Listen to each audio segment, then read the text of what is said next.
السلام علیکم۔ آج میں علامہ اقبال کے جس شعر کی تشریح پیش کروں گی وہ شعر ہے: فرد قائم ربط ملت سے ہے تنہا کچھ نہیں، موج ہے دریا میں اور بیرون دریا کچھ نہیں۔ ناظرین کرام، یہ شعر علامہ اقبال کی نہایت گہری فلسفیانہ اور سماجی سوچ کی عکاسی کرتا ہے۔ اس میں وہ اپنی قوم کو مخاطب کرتے ہوئے یہ پیغام دے رہے ہیں کہ ایک فرد کی اصل پہچان، اس کی حقیقت، اس کی حیثیت اور طاقت کا تمام تر دار و مدار اس کے معاشرتی تعلقات اور ملت کے ساتھ وابستگی میں ہی پنہاں ہے۔ محض ایک اکیلے انسان یا فرد کی اپنے آپ میں کوئی حیثیت اور اہمیت نہیں ہوتی، لیکن جب وہ اپنا تعلق اپنی ملت کے ساتھ جوڑتا ہے اور ایک قوم کا حصہ بنتا ہے،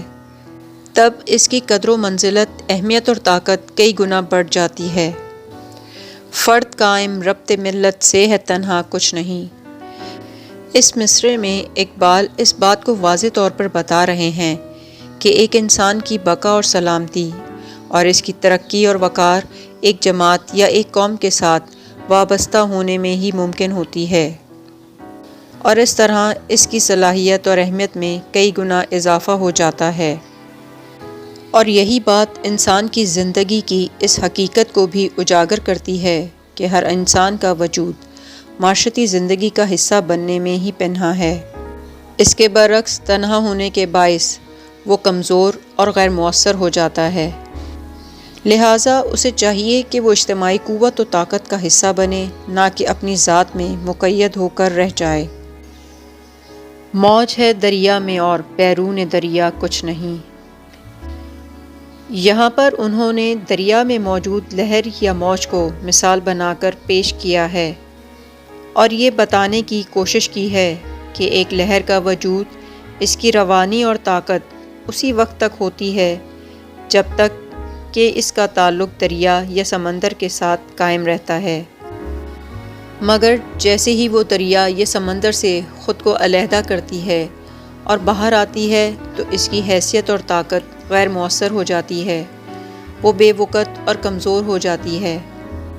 بالکل ایسے ہی ایک انسان کی پہچان، اس کا اصل مقام اور وجود اور اس کی حیثیت اس وقت تک برقرار رہ سکتی ہے جب تک وہ اپنے معاشرے یا ملک و قوم کے ساتھ اپنا تعلق جوڑے رکھتا ہے،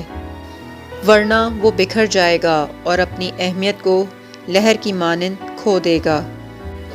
لہٰذا اقبال اس شعر کے ذریعے اپنی قوم کے لوگوں کو یہ پیغام دے رہے ہیں کہ وہ تنظیم، اتحاد اور اجتماعی قوت کی اہمیت کو سمجھیں، کیونکہ اگر افراد اپنی طاقت و قوت میں اضافہ کرنا چاہتے ہیں اور ترقی کی منازل طے کرنا چاہتے ہیں تو انہیں آپس میں متحد اور منظم ہونا پڑے گا، اور اگر وہ آپس میں بٹ گئے تو کمزور ہو جائیں گے اور بکھر جائیں گے، اور ان کی اہمیت اور حیثیت سمندر سے باہر نکلنے والی اس لہر کی طرح ہو جائے گی جو سمندر یا دریا سے باہر نکل کر فنا ہو جاتی ہے۔ بالکل اسی طرح وہ بھی ختم ہو جائیں گے۔ ناظرین کرام، یہاں پر ہمیں یہ پیغام اور درس ملتا ہے کہ اصل طاقت و قوت اجتماعی وابستگی، اتحاد اور ملک و قوم کے ساتھ وابستہ رہنے میں ہی پنہاں ہیں، اور یہی ہماری کامیابی بھی ہے۔ یہ تھا آج کا شعر اور اس کی تشریح۔ ویڈیو آپ کو کیسی لگی کامنٹس میں ضرور بتائیے گا۔ ملتے ہیں اگلی ویڈیو میں، تب تک کے لیے اللہ حافظ۔